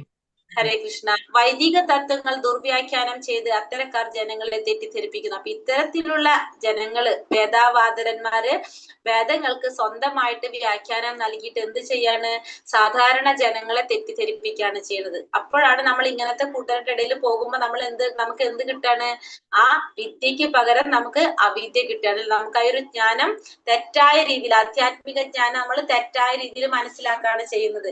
അവര് നമ്മളോട് പറയാണ്, നമ്മുടെ യഥാർത്ഥ ലക്ഷ്യം, വേദങ്ങളുടെ ലക്ഷ്യം സ്വർഗപ്രാപ്തിയാണ്, ഭഗവാൻ പ്രാപ്തി അല്ലാതെ നമ്മളോട് പറഞ്ഞു തരുമ്പോ നമ്മൾ അത് പഠിച്ചു പോയാൽ നമ്മൾ നേടിയ വിദ്യ എന്തായി മാറി? അത് തെറ്റായിട്ടുള്ള ആധ്യാത്മിക ജ്ഞാനമായിട്ട് മാറണം. അപ്പൊ അത്തരത്തിൽ ജനങ്ങളെ തെറ്റിദ്ധരിപ്പിക്കപ്പെടാണ് ചെയ്യുന്നത്. അപ്പൊ ഇവര് സ്വന്തമായിട്ട് വേദങ്ങൾക്ക് വ്യാഖ്യാനം നൽകുന്നതാണ് ആര്? ഈ വേദാവാദരന്മാര്. അവരുടെ ഇടയിൽ നിന്ന് തന്നെ തത്വദീക്ഷയില്ലാത്ത ചിലരെ ഉയർത്തി കാണിച്ച് വൈദിക വിജ്ഞാനത്തിന്റെ നേതൃത്വ നിരയിലുള്ള വ്യാഖ്യാതാക്കളായി കെട്ടിച്ചമച്ച് കാട്ടുന്നുണ്ട്. നമ്മളെ ജനങ്ങളെ വിശ്വസിപ്പിക്കാൻ വേണ്ടിയിട്ട് അവരുടെ ഇടയിൽ തന്നെ എന്ത് ചെയ്യും?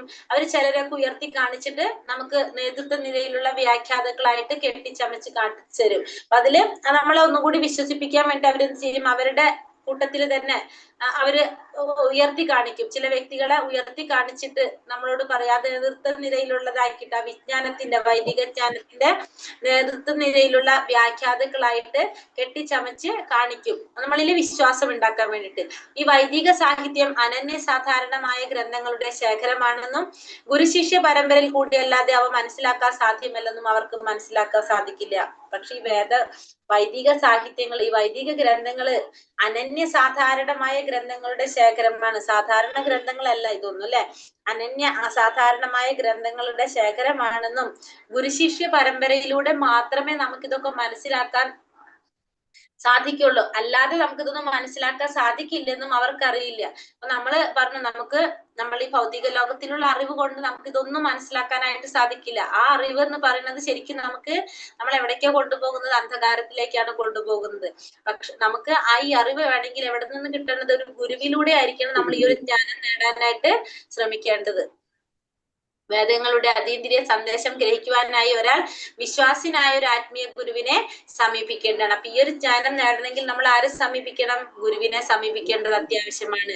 മായയായ അപഹൃത ജ്ഞാനത്തിൽ പെടുന്ന ജനങ്ങൾ സ്വയം നിർമ്മിത ഈശ്വരന്മാരാണ്. അത്തരക്കാർ തങ്ങൾ സ്വയം ഈശ്വരനാണെന്ന് കരുതുകയും മറ്റാരെയും ആരാധിക്കേണ്ടതില്ലെന്ന് ധരിക്കുകയും ചെയ്യുന്നു. അപ്പോ മായയായ അപഹൃത ജ്ഞാന എന്നതിൽ പെടുന്ന ജനങ്ങൾ എങ്ങനെയാണ്? സ്വയം ഈശ്വരന്മാരാണെന്നാണ് അവർ വിചാരിക്കുന്നത്. അവർ പറയുന്നത് അവര് സ്വയം ഈശ്വരനാണെന്ന് കരുതി വേറെ ആരെയും ആരാധിക്കേണ്ട ആവശ്യമില്ല, തങ്ങളാണ് ഈശ്വരൻ എന്നുള്ള രീതിയിൽ തങ്ങളെ ആരാധിക്കാൻ പറയുന്നവരാണ് ആര്? ഇത്തരത്തില് ഉള്ളവര്.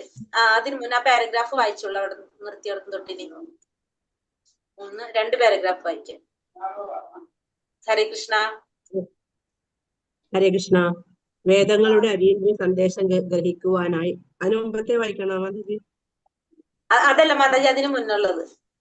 വിസ്മൃതിയിലാണ്ട് ജീവന് പരമപുരുഷനുമായുള്ള ബന്ധം വീണ്ടെടുക്കുക എന്ന വേദങ്ങളുടെ യഥാർത്ഥ ലക്ഷ്യം സാക്ഷാത്കരിക്കുന്നതിനു പകരം ഇന്ദ്രിയ സംതൃപ്തിക്കായുള്ള സ്വർഗീയമായ ആനന്ദപ്രാപ്തി പോലുള്ള കാര്യങ്ങളാണ് വൈദിക വിജ്ഞാനത്തിന്റെ ആത്യന്തിക ലക്ഷ്യമെന്ന് വേദവാദരതർ എന്ന കൂട്ടർ കരുതുന്നു.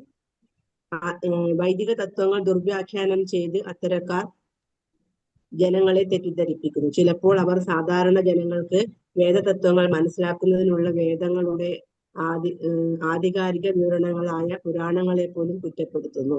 പ്രഗത്ഭരായ ആചാര്യന്മാരെ അവഗണിച്ചുകൊണ്ട് വേദവാദരതന്മാർ വേദങ്ങൾക്ക് സ്വന്തമായ വ്യാഖ്യാനം നൽകുന്നു. അവരുടെ ഇടയിൽ നിന്ന് തന്നെ ഇല്ലാത്ത ചിലരെ ഉയർത്തി കാണിച്ച് വൈദിക വിജ്ഞാനത്തിന്റെ നേതൃനിരയിലുള്ള വ്യാഖ്യാതാക്കളായി കെട്ടിച്ചമച്ചു കാട്ടുന്നു. അത്തരം വേദവാദരതന്മാരെ ഈ മന്ത്രത്തിൽ വിദ്യായാം രഥ എന്ന ഉചിതമായ സംസ്കൃത പദത്തിലൂടെ അപലപിക്കുന്നു. വിദ്യായാം എന്ന പദം വേദ പഠനത്തെ കുറിക്കുന്നു.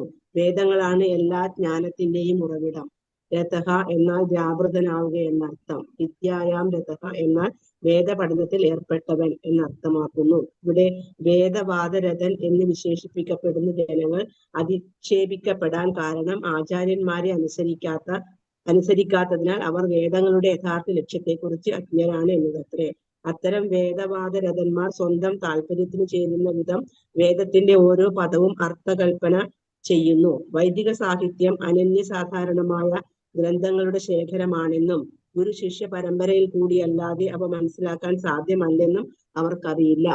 വേദങ്ങളുടെ അതീന്ദ്രിയ സന്ദേശം ഗ്രഹിക്കുവാനായി ഒരാൾ വിശ്വാസനായ ഒരു ആത്മീയാചാര്യനെ സമീപിക്കേണ്ടതുണ്ട്. മുണ്ടകോപനിഷത്തിന്റെ നിർദ്ദേശമാണത്. എങ്കിലും ഈ വേദവാദരതരായ ജനങ്ങൾക്ക് ആധികാരികമായ ഗുരു ശിഷ്യ പരമ്പരയിൽപ്പെടാത്തവരായ സ്വന്തം ആചാര്യന്മാരുണ്ട്. വൈദിക ജ്ഞാനത്തെ ദുർവ്യാഖ്യാനം ചെയ്യുന്നതിനാൽ അവർ അജ്ഞതയുടെ ഇരുളടഞ്ഞ മേഖലയിലേക്ക് പോകുന്നു. വേദങ്ങളെക്കുറിച്ച് യാതൊരു അറിവും ഇല്ലാത്തവരെക്കാൾ അജ്ഞതയുടെ അഗാധതയിലേക്ക് അവർ ആണ്ടുപോകുന്നു.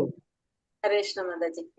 ഹരേ കൃഷ്ണ. അപ്പൊ ഇവിടെ നമ്മൾ എന്താ പറഞ്ഞത്? വേദാവാദരത അല്ലെ, അതിനെ കുറിച്ചാണ് പറഞ്ഞത്. അപ്പൊ യഥാർത്ഥ ലക്ഷ്യം സാക്ഷാത്കരിക്കുന്നതിന് പകരം ഇന്ദ്രിയ സംതൃപ്തിക്കായിട്ടുള്ള സ്വർഗീയമായിട്ടുള്ള ആനന്ദപ്രാപ്തി പോലുള്ള കാര്യങ്ങളാണ് വൈദിക വിജ്ഞാനത്തിന്റെ ആത്യന്തിക ലക്ഷ്യമെന്നാണ് ആര് കരുതുന്നത്?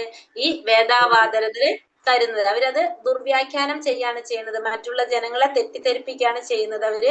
അവര് അവരുടെ രീതിയിൽ അവർ സ്വയം ആചാര്യന്മാരായിട്ടിരിക്കുകയാണ്. മാത്രമല്ല അവരെന്താണ് ചെയ്യുന്നത്? അവരുടെ ഇടയിലുള്ള തത്വദീക്ഷ ഇല്ലാത്ത ചിലരെ ഉയർത്തി കാണിച്ചിട്ട് അവര് നേതൃത്വ നിരയിൽ ഉള്ള വ്യാഖ്യാതാക്കളായിട്ട് കെട്ടിച്ചമച്ച് കാട്ടാണ്. അത് നമ്മളിൽ വിശ്വാസം ഉണ്ടാക്കാൻ വേണ്ടിയിട്ട്. അപ്പൊ അതേപോലെ തന്നെ അതുകൊണ്ട് തന്നെ ഇവിടെ എന്താ പറഞ്ഞത്? എല്ലാ വേദങ്ങളാണ് എല്ലാ ജ്ഞാനത്തിന്റെയും വിദ്യയുടെയും ഉറവിടം. രഥ എന്ന് പറഞ്ഞാല് വ്യാപൃതനാവുക എന്നർത്ഥം. അപ്പൊ വിദ്യാം രഥ എന്നാല് വേദ പഠനത്തിൽ ഏർപ്പെട്ടവൻ എന്നാണ് അർത്ഥമാക്കുന്നത്. പക്ഷെ ഇവിടെ വേദാവാദരതൻ എന്ന് വിശേഷിപ്പിക്കപ്പെടുന്ന ജനങ്ങൾ അധിക്ഷേപിക്കപ്പെടാൻ കാരണം എന്താണ്? ആചാര്യന്മാരെ അനുസരിക്കാത്തതിനാൽ അവർ വേദങ്ങളുടെ യഥാർത്ഥ ലക്ഷ്യത്തെ കുറിച്ച് അജ്ഞരാണ്. അപ്പൊ അവര് അവരുടേതായ രീതിയിലാണ് എന്തിനെ സമർത്ഥിക്കുന്നത്? ഈ വേദങ്ങളെ എടുക്കുന്നത്. അതുകൊണ്ട് അവർക്ക് എന്താണ്? അവർ അജ്ഞന്മാരാണ്. കാരണം ആചാര്യന്മാരെ അനുസരിക്കാത്തവരാണ്. അതുകൊണ്ടാണ് അവരെ നമ്മൾ എന്ത് പറയുന്നത്? വേദാവാദരതർ എന്ന് പറയാനായിട്ട് കാരണം. സ്വന്തം താല്പര്യത്തിനനുസരിച്ച് വേദത്തിന്റെ ഓരോ പദവും അർത്ഥം ഉണ്ടാക്കാണ്, അർത്ഥകൽപ്പന ചെയ്യുന്നവരാണ് അവർ. സ്വന്തം താല്പര്യത്തിനനുസരിച്ചാണ് അവർ അതിലെ ഓരോ വാക്കുകളും അർത്ഥകൽപ്പന ചെയ്യുന്നത്. അങ്ങനെ ചെയ്യുന്നത് കൊണ്ട് അവരെ നമ്മൾ എന്ത് പറയാണ്? വേദാവാദരത എന്ന് പറയുന്നത്. ശരിക്കും നമ്മൾ എങ്ങനെയാ ചെയ്യേണ്ടത്? ഒരു ആത്മീയ ആചാര്യനെ സമീപിച്ച് ആ ഗുരുവിലൂടെ ആയിരിക്കണം നമ്മളിത് മനസ്സിലാക്കാനായിട്ട് ശ്രമിക്കേണ്ടതെന്ന് എന്തിലും പറയുന്നുണ്ട്. മുണ്ടകോപനിഷത്തിൽ 1:2:12 ഉള്ള നിർദ്ദേശം പറയുന്നത് അതാണ്. ഒരു ആത്മീയ ആചാര്യനെ സമീപിച്ച് ആ ആചാര്യനിൽ നിന്നായിരിക്കണം നമ്മൾ ഇത്തരത്തിലുള്ള ഈ നിർദ്ദേശങ്ങൾ നമ്മൾ മനസ്സിലാക്കേണ്ടത്. പക്ഷെ ഇവരെന്താ ചെയ്യുന്നത്? ഇവരുടേതായിട്ടുള്ള ഒരു കാഴ്ചപ്പാടിൽ അവരുടേതായിട്ടുള്ള വ്യാഖ്യാനങ്ങൾ ഉണ്ടാക്കിയിട്ട് അവർ പഠിക്കുകയാണ് ചെയ്യുന്നത്. അതുകൊണ്ടാണ് നമ്മൾ അവരെ വേദാവാദരതർ എന്ന് പറയുന്നത്.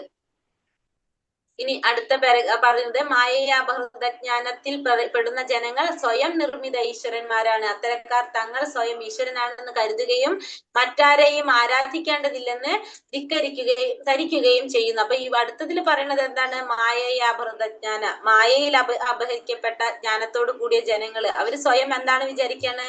ഞങ്ങൾ ഈശ്വരനാണെന്ന് വിചാരിക്കുകയാണ് അവര്. അപ്പൊ അത്തരത്തിലുള്ളവര് സ്വയം ഈശ്വരനാണെന്ന് കരുതും. അപ്പൊ അതുകൊണ്ട് വേറെ ആരെയും ആരാധിക്കേണ്ടതില്ല. കാരണം നമ്മൾ സ്വയം ഈശ്വരനാണല്ലോ. അപ്പൊ നമ്മൾ വേറെ ആരെയും ആരാധിക്കേണ്ടതില്ലെന്ന് ധരിക്കുകയാണ് ചെയ്യുന്നത്. വിഡ്ഢികൾ ഈശ്വരന്റെ തന്നെ ബഹിരംഗ ശക്തിയായ മായയിൽ അവിടുന്ന് കുടുങ്ങപ്പെടാൻ സാധ്യതയില്ലെന്ന് ചിന്തിക്കുന്നില്ല. ഈശ്വരനെ കൊടുക്കണമെങ്കിൽ മായ അദ്ദേഹത്തെക്കാൾ ശക്തമായിരിക്കണം. പക്ഷെ അവര് എങ്ങനെയുള്ളവരാണ്? വിഡ്ഢികളാണ്. കാരണം അവർക്ക് എന്ത് മനസ്സിലാകുന്നില്ല? സ്വന്തം വിഡ്ഢിത്തത്തെ കുറിച്ച് അവർക്ക് മനസ്സിലാക്കാൻ സാധിക്കുന്നില്ല. ഈശ്വരന്റെ തന്നെ ബഹിരംഗ ശക്തിയായ മായയിൽ അവിടുന്ന് കുടുങ്ങപ്പെടാൻ സാധ്യതയില്ലെന്ന് ചിന്തിക്കുന്നില്ല അവര്. അവരെങ്ങനെയുള്ളവരാണ്? നമ്മൾ പറഞ്ഞു അവര് സ്വയം ഈശ്വരനാണെന്ന് ചിന്തിക്കുകയാണ്. അപ്പൊ അവർക്ക് വേറെ ഒരാളെയും ആരാധിക്കേണ്ട ആവശ്യമില്ല. അപ്പൊ ഇവര് ഏതിലാണ് അകപ്പെടുന്നത്? അപ്പൊ മായയിലാണ് അകപ്പെടുന്നത് അല്ലെ. ഈശ്വരന്റെ തന്നെ ബഹിരംഗ ശക്തിയായിട്ടുള്ള മായയിൽ അവിടുന്ന് കുടുങ്ങപ്പെടാൻ സാധ്യതയില്ലെന്ന് ചിന്തിക്കുന്നില്ല. ഈശ്വരനെ കൊടുക്കണമെങ്കിൽ മായ അദ്ദേഹത്തെക്കാൾ ശക്തരായിരിക്കണം. ഇത്തരക്കാർ ഈശ്വര സർവശക്തനാണെന്ന് ആ ഒരു പാരഗ്രാഫ് വായിച്ചോളൂ, എന്നിട്ട് പറയാം. ഹരേ കൃഷ്ണ. മായയാപഹൃത ജ്ഞാനത്തിൽപ്പെടുന്ന ജനങ്ങൾ സ്വയം നിർമ്മിത ഈശ്വരന്മാരാണ്. അത്തരക്കാർ തങ്ങൾ സ്വയം ഈശ്വരനാണെന്ന് കരുതുകയും മറ്റാരെയും ആരാധിക്കേണ്ടതില്ലെന്ന് ധരിക്കുകയും ചെയ്യുന്നു. ധനികനായ ഒരു സാധാരണ മനുഷ്യനെ ആരാധിക്കാൻ അവർക്ക് സമ്മതമാണ്. എന്നാൽ ഒരിക്കലും അവർ ഭഗവാനെ ആരാധിക്കുന്നില്ല. സ്വന്തം വിഡ്ഢിത്തത്തെ പറ്റി ഗ്രഹിക്കാൻ കഴിയാത്ത അവർ ഈശ്വരന്റെ തന്നെ ബഹിരംഗ ശക്തിയായ മായയിൽ അവിടുന്ന് കുടുങ്ങപ്പെടാൻ സാധ്യതയില്ലെന്ന് ചിന്തിക്കുന്നില്ല. ഈശ്വരനെ കൊടുക്കണമെങ്കിൽ മായ അദ്ദേഹത്തെക്കാൾ ശക്തമായിരിക്കണം. ഇത്തരക്കാർ ഈശ്വരൻ സർവശക്തനാണെന്ന് പറയുന്നു. എന്നാൽ സർവശക്തനായ ഈശ്വരനെ കീഴ്പ്പെടുത്താൻ മായയ്ക്ക് സാധ്യമല്ലെന്ന് അവർ പരിഗണിക്കുന്നില്ല. ഈ സ്വസൃഷ്ട ദൈവങ്ങൾക്ക് ഇത്തരം ചോദ്യങ്ങൾക്കൊന്നും ഉത്തരവുമില്ല. സ്വയം ഈശ്വരന്മാരായി ഭാവിച്ച് അവർ തൃപ്തിപ്പെടുന്നു. ഹരേ കൃഷ്ണ മാതാജി. അപ്പൊ ഈ മായയാൽ അപഹരിക്കപ്പെട്ട ജ്ഞാനത്തോട് കൂടിയവര് അവര് സ്വയം ഈശ്വരനാണെന്ന് കരുതാണ് ചെയ്യുന്നത്. അതുകൊണ്ട് തന്നെ അവർക്ക് മറ്റാരെയും ആരാധിക്കേണ്ടതില്ല എന്ന് അവര് ധരിക്കുകയാണ് ചെയ്യുന്നത്. അവരിപ്പോ ഒരു സാധാരണ ഒരു മനുഷ്യനെ നമുക്കറിയാലോ, ധനികരായ ഒരു മനുഷ്യനെ ആരാധിക്കുക നമ്മൾ കാണുന്നുണ്ട്. ഇപ്പൊ തമിഴ്നാട്ടിലും പല സ്ഥലങ്ങളിലും ഓരോരുത്തർ ആരാധിക്കുന്നൊക്കെ നമ്മൾ കാണുന്നത്. അതിന് അവർക്ക് സമ്മതമാണ്. പക്ഷെ ഒരിക്കലും അവർ എന്ത് ചെയ്യുന്നില്ല, ഭഗവാനെ ആരാധിക്കുന്നില്ല. അവര് ഭഗവാനെ ആരാധിക്കാനായിട്ട് അവര് ചിന്തിക്കുന്നില്ല. അവരുടെ രീതിയിൽ എന്താണ്, ആ ഭഗവാനെ കീഴ്പ്പെടുത്താനായിട്ട് ആർക്ക് സാധിക്കും? മായയ്ക്ക് സാധിക്കുന്നതാണ് അവർ ചിന്തിക്കുന്നത്. പക്ഷെ അവരൊരിക്കലും ചിന്തിക്കുന്നില്ല എന്താണ്, മായയേക്കാൾ ശക്തനാണ് ആര്, ഭഗവാൻ എന്നുള്ളത് അവർക്ക് മനസ്സിലാക്കാനായിട്ട് സാധിക്കുന്നില്ല. ഇത്തരക്കാർ ഈശ്വരൻ സർവശക്തനാണെന്ന് സർവശക്തനായ ഈശ്വരനെ കീഴ്പ്പെടുത്താൻ മായയ്ക്ക് സാധ്യമല്ലെന്ന് അവർ പരിഗണിക്കുന്നില്ല. അവരൊരിക്കലും ചിന്തിക്കുന്നില്ല ഈ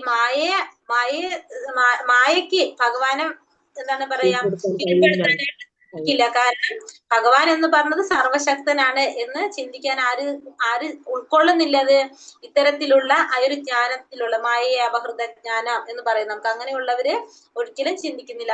അവരെ രീതിയിൽ മായ ഈശ്വരനേക്കാൾ ശക്തമാണെന്നാണ് അവര് ചിന്തിക്കുന്നത്. പക്ഷെ ഈശ്വരൻ എങ്ങനെയാണ്, സർവശക്തനാണ്. ആ ഭഗവാന്റെ ഇച്ഛയ്ക്കനുസരിച്ചാണ് ആര് പ്രവർത്തിക്കുന്നത്, മായ പ്രവർത്തിക്കുന്നത്. ഈ മായ എന്ന് പറയുന്നത് എന്താണ്, ആരാണ്? ഭഗവാന്റെ ശക്തി അല്ലെ, വിജ്ഞാന ശക്തിയായിട്ടുള്ള മായ ദുർഗാദേവിയാണ്. പക്ഷെ ഇവര് വിചാരിക്കുന്നത് ഭഗവാനേക്കാളും ശക്തി ആർക്കുണ്ട്, ഈ ദുർഗാദേവിക്ക് ഉണ്ട്. ദുർഗാദേവിക്ക് ഭഗവാനെ കീഴ്പ്പെടുത്താൻ സാധിക്കും എന്നാണ് ഇവര് ചിന്തിക്കുന്നത്. പക്ഷെ ഭഗവാന്റെ ഇച്ഛാനുസരണമാണ് ദുർഗാദേവി പ്രവർത്തിക്കുന്നതെന്ന് ആരും ചിന്തിക്കുന്നില്ല. അവരത് പരിഗണിക്കുന്നു പോലില്ല അങ്ങനെ. അതുകൊണ്ട് അവർ ഇതിലൊന്നും വിശ്വസിക്കുന്നില്ല എന്ന് നമുക്ക് പറയാം. ഇത്തരക്കാർ ഈശ്വരൻ സർവശക്തനാണെന്ന് പറയുന്നു, എന്നാൽ സർവശക്തനായ ഈശ്വരനെ കീഴ്പ്പെടുത്താൻ മായയ്ക്ക് സാധ്യമല്ലെന്ന് അവർ പരിഗണിക്കുന്നില്ല. ഹരേ കൃഷ്ണ കൃഷ്ണ കൃഷ്ണ ഹരേ ഹരേ, ഹരേ രാമ രാമ രാമ ഹരേ ഹരേ. ഹരേ കൃഷ്ണ. വാഞ്ചാകൽപതരൂപേശ്ച കൃപാ സിന്ധോഭ്യവച പതിതാനം പാവനേഭ്യോ വൈഷ്ണവേഭ്യോ നമോ നമഃ. അനന്ത കോടി വൈഷ്ണവൃന്ദി की जय, श्रील प्रभुपाद की जय, गुरुदेव की जय, निताय गौर ब्रह्मानंदे हरि हरि बोल. ഹരേ കൃഷ്ണ. നമുക്ക് ക്വസ്റ്റ്യൻ ആൻസർ നോക്കാം. 9ാമത്തെ മന്ത്രത്തില് എന്താണ് നമ്മളിപ്പോ കണ്ടത്? എന്താണെന്ന് എന്താണ് 9ാമത്തെ മന്ത്രത്തിൽ പറഞ്ഞത്? ജ്ഞാനകർമ്മങ്ങളിൽ വ്യാപിച്ചിരിക്കുന്നവർ തമോനിമിത്തമായ ലോകങ്ങളിൽ പ്രവേശിക്കുന്നു. മിഥ്യാജ്ഞാനത്തിൽ വ്യാപൃതരായവർ കൂടുതൽ മോശമായ അവസ്ഥയെ പ്രാപിക്കുന്നു. അതായത് വിദ്യം അവിദ്യം അങ്ങനെയാണ് നമുക്ക് മനസ്സിലാക്കാം. വിദ്യം അവിദ്യം. വിദ്യ എന്ന് പറഞ്ഞത് ഇവിടെ എന്താണ്, തെറ്റായിട്ടുള്ള ആധ്യാത്മിക ജ്ഞാനമാണ് വിദ്യ എന്ന് പറയുന്നത്. അതായത് ഭഗവാനെക്കുറിച്ചും ഒക്കെ തെറ്റായ രീതിയിൽ ചിന്തിക്കുക, അതാണ് വിദ്യ എന്ന് പറയുന്നത്. അവിദ്യ എന്ന് പറയുന്നത് ഭൗതികമായിട്ടുള്ള അതായത് മിഥ്യാജ്ഞാനം, ഭൗതികമായിട്ടുള്ള ജ്ഞാനം. ഇത് നമ്മൾ എവിടേക്ക് നയിക്കും? അന്ധകാരത്തിലേക്ക് നയിക്കും. തെറ്റായിട്ടുള്ള ആ ഒരു ജ്ഞാനം, തെറ്റായിട്ടുള്ള ആധ്യാത്മിക ജ്ഞാനം നമ്മളെ ഇരുട്ടിലേക്ക് നയിക്കും. ഭൗതികമായിട്ടുള്ളത്, അതായത് ഭൗതികമായ ജ്ഞാനം നമ്മളെ കൂടുതൽ അന്ധകാരത്തിലേക്ക് കൊണ്ടുപോകുന്നു എന്നുള്ളതാണ് ഈ ഒരു മന്ത്രത്തിൽ നമുക്ക് മനസ്സിലാക്കാനായിട്ട് സാധിക്കുന്നത്. അന്ധകാരത്തിലേക്ക് കൊണ്ടുപോകാണ്. സാധാരണ നമുക്ക് വിദ്യ എന്ന് പറഞ്ഞ അറിവാണ്, വെളിച്ചാണ്. പക്ഷെ ഇവിടെ തെറ്റായിട്ടുള്ള ആധ്യാത്മിക ജ്ഞാനം ആയതുകൊണ്ട് നമ്മൾ അത് എവിടേക്ക് കൊണ്ടുപോകും? അന്ധകാരത്തിലേക്ക് കൊണ്ടുപോകാണ്. ഇവിടെ വിദ്യം അവിദ്യം നമ്മൾ എവിടേക്ക് കൊണ്ടുപോകാണ്? അന്ധകാരത്തിലേക്ക് കൊണ്ടുപോകാണ്. മനസ്സിലായോ ഞാൻ പറഞ്ഞത്?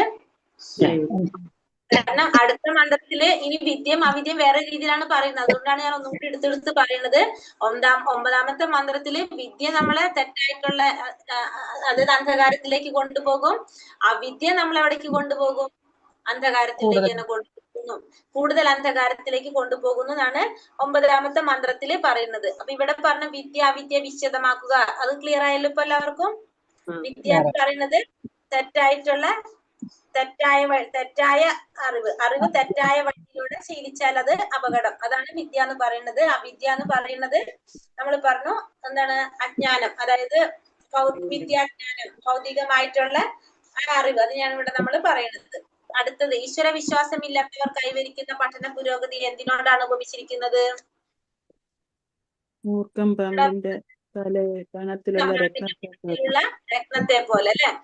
ഹരിഭക്തി സുതോദയത്തിൽ ഈശ്വരൻ നിഷേധികളായ ജനങ്ങളുടെ വിദ്യാഭ്യാസത്തെ എന്തിനോട് പറഞ്ഞിരുന്നു? ജഡശരീരത്തിൽ അലങ്കാരത്തോട് അലങ്കാരത്തോട് പറഞ്ഞിരുന്നു. 15:5 പ്രസ്താവിക്കുന്നത് എന്താണ് ഭഗവത്ഗീതയില്? അതിലെന്താ പറഞ്ഞ? സർവസ്യ ചാഹം സന്നിവിഷ്ടോ മത്താ സ്മൃതി ജ്ഞാനം അപോഹനം ച വേദൈശ്ച സർവൈരഹമേവ വേദ്യോ വേദാന്ത കൃത് വിദേവ ചാഹം. അതായത് എല്ലാ വേദങ്ങളും എല്ലാതും ആരിൽ നിന്നാണ് ഉണ്ടാകുന്നത്? ഭഗവാനിൽ നിന്നാണ് ഉണ്ടാകുന്നത് അല്ലെ. എല്ലാ വേദാന്തം ഉണ്ടാക്കിയതും ഭഗവാനാണ്. വേദത്തിൽ അറിയുന്നത് നമ്മൾ ആരെ കുറിച്ചാണ്? വേദങ്ങളിലൂടെ ഭഗവാനെ കുറിച്ച് തന്നെയാണ് അറിയുന്നത്. പിന്നെ എന്താ പറയുന്നത്? സ്മൃതി ജ്ഞാനം അപോഹനം എന്നാ പറഞ്ഞത്. സ്മൃതി ഓർമ്മ തരുന്നതും ജ്ഞാനം തരുന്നതും അറിവ് തരുന്നതും എല്ലാം ആര് തന്നെയാണ്? ഭഗവാൻ തന്നെയാണ് എന്ന് ആണ് 15-ാമത്തെ അധ്യായത്തിലെ 15-ാമത്തെ ശ്ലോകത്തില് പറയുന്നത്. വേദാവാതാരതർ ആരാണ്? വേദാവാതാരത്? സ്വയം തെറ്റായ ധാരണ, എല്ലാം അറിയുന്നു എന്ന തെറ്റായ ധാരണ. തെറ്റായ ധാരണ. അവര് സ്വന്തം താല്പര്യത്തിനനുസരിച്ച് അവരെന്താ ചെയ്യുന്നത്? വേദങ്ങളുടെ യഥാർത്ഥ ലക്ഷ്യത്തെ കുറിച്ച് അജ്ഞരായിട്ട് അവര് സ്വന്തം താല്പര്യത്തിനനുസരിച്ച് അതിന്റെ ഓരോ പദവും അർത്ഥകൽപ്പന ചെയ്യാണ് ചെയ്യുന്നത്. അങ്ങനെയുള്ളവരാണ് വേദാവാര. അവർ യഥാർത്ഥ ലക്ഷ്യം സാക്ഷാത്കരിക്കുന്നതിന് പകരം ഇന്ദ്രിയ സംതൃപ്തിയാണ് ആനന്ദപ്രാപ്തിക്കുള്ള കാര്യങ്ങൾ എന്ന് അതാണ് ആത്യന്തിക ലക്ഷ്യമായിട്ട് അവരെടുക്കുന്നത്. അവരെയാണ് നമ്മൾ വേദാവാദരതർ എന്ന് പറയുന്നത്. ക്ലിയർ ആയി അത് പറഞ്ഞത്? അതാണ് വേദാവാദരതർ എന്ന് നമ്മൾ പറയുന്നത്. അപ്പൊ